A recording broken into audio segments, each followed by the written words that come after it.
I'm going to talk about a synthesis of my blogs on constructivism. So I go through the contents of what is constructivism, the roots of it, constructivist learning, constructivist teaching, challenges of constructivism, and how do you assess subjective knowledge. So what is constructivism? It's rooted in psychology and biology, and its emphasis is on how knowledge is created by the learner and adapted to their own personal environment. So this makes constructivist learning very subjective. Constructivist learning involves the learner using their existing knowledge as a foundation upon which to build new learning. And then the newly acquired knowledge is anchored in the established declarative knowledge, and then becomes a foundation itself for future learning. So it's self-perpetuating. So the roots of constructivism. Two psychologists, Jean Piaget and Lev Vygotsky, provided major keystones, but there are a lot of other psychologists that contributed to it. So looking at Piaget's theory of cognitive development, it states a child must be at a prescribed stage of development before a particular level of learning can happen. So he says that we learn because we have developed.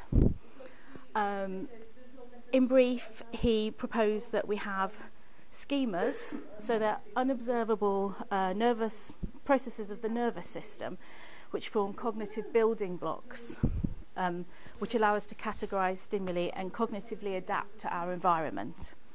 Assimilation occurs, it's a cognitive process, so when we try and fit in new stimuli to our schemata, it doesn't change the schemata, it just enriches it.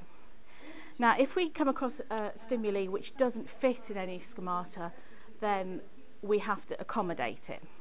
So it changes our schemas or schemata, and then the accommodation, after the accommodation's occurred, we go back to assimilation and assimilate it. And equilibration is keeping assimilation and accommodation in equilibrium. Vygotsky's social development theory suggests that a child develops through interaction on a social level before developing on an individual level. And this is in contrast to Piaget, because he says we develop because we have learned. So Vygotsky's zone of most knowledgeable other refers to learning being supported by someone who holds more knowledge on a subject than you do. Now, importantly, this doesn't have to be a teacher. It can be a teacher, it can be a parent, it can be a peer, it can be a book, it can be the internet. It's anything that knows more than you do. And I put, like Jessie said in our first class, why do we sit in a room to be lectured by one person when there's far greater knowledge out there on the internet? And the zone of proximal development, back. Oh yeah, sorry. Is the zone between what someone can do without help and what they can do with help. So it's not too easy, it's not too hard, it's an achievable goal. And this is where the best learning occurs. Of course, this zone is constantly changing as we're constantly learning. So, what is constructivist learning? In a nutshell, it's an active and constructive process with a sound foundation in developmental psychology. In practice, individuals build their own personal representations of objective reality based on their prior experience and knowledge. So they facilitate their own learning with support from more knowledgeable others. However, you do need to have established foundations of prior experiences and knowledge to build upon.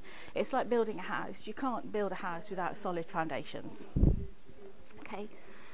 So how can you teach constructivism if you build it yourself? And I found the best way was to compare traditional with constructivist. So in a traditional classroom, a teacher is a sole source of this information. They stand at the front, only the teacher speaks.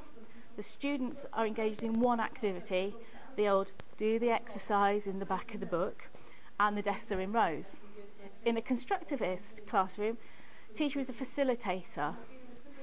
The teacher circulates, students talk amongst themselves, they engage in different activities, and desks or chairs are in circles or groups. So a constructivist teacher provides coaching, modelling and scaffolding, psychologically inciting and supporting students' learning.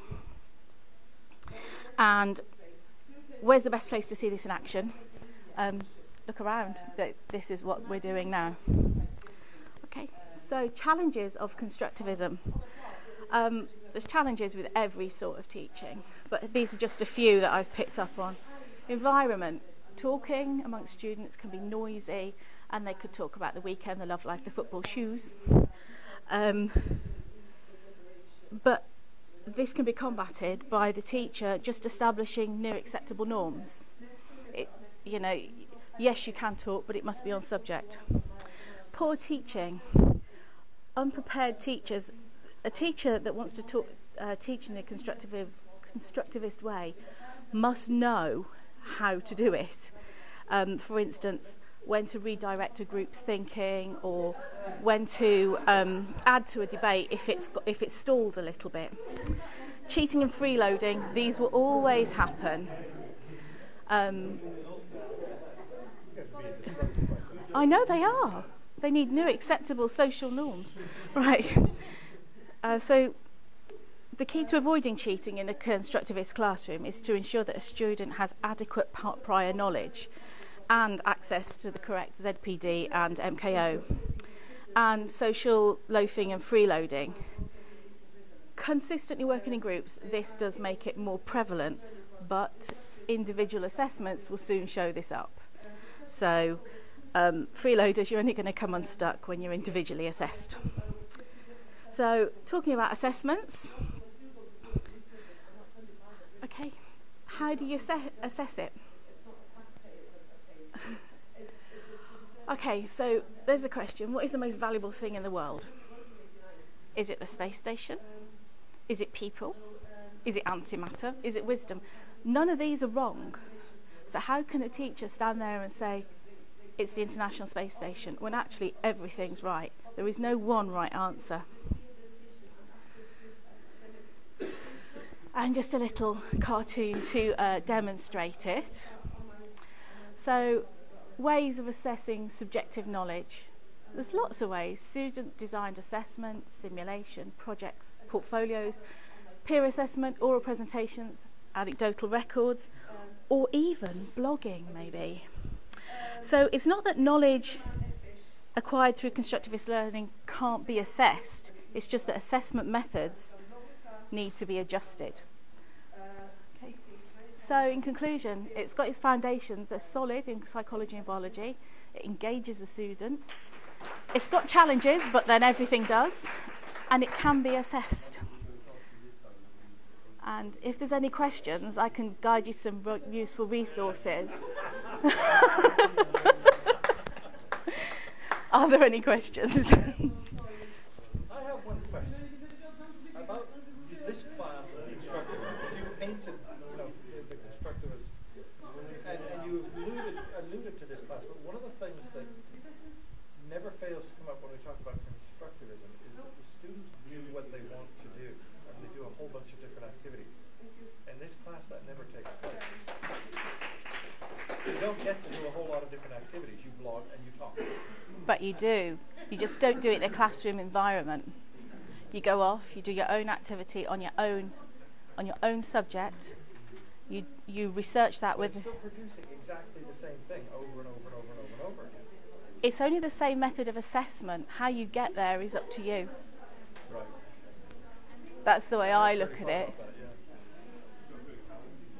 Do you think that there's a possibility that some students might struggle within the classroom and be unable to catch up because everyone's off doing their own thing?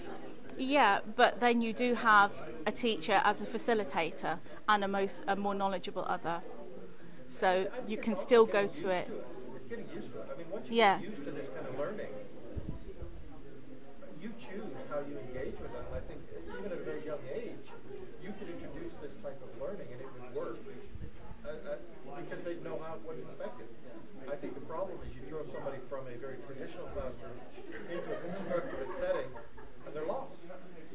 mean, my husband, he's an instructor. He instructs on helicopters, and he actually, yeah, he instructs people how to winch and, yeah, stroke a bit stupid. So, but he says, so what have you got for me this week then? And he's applying a lot of these things to his students, and he's found that within 2 or 3 weeks they've come on more than 6 weeks of. So I've seen it working. We'll end on that high note. Thank you very much.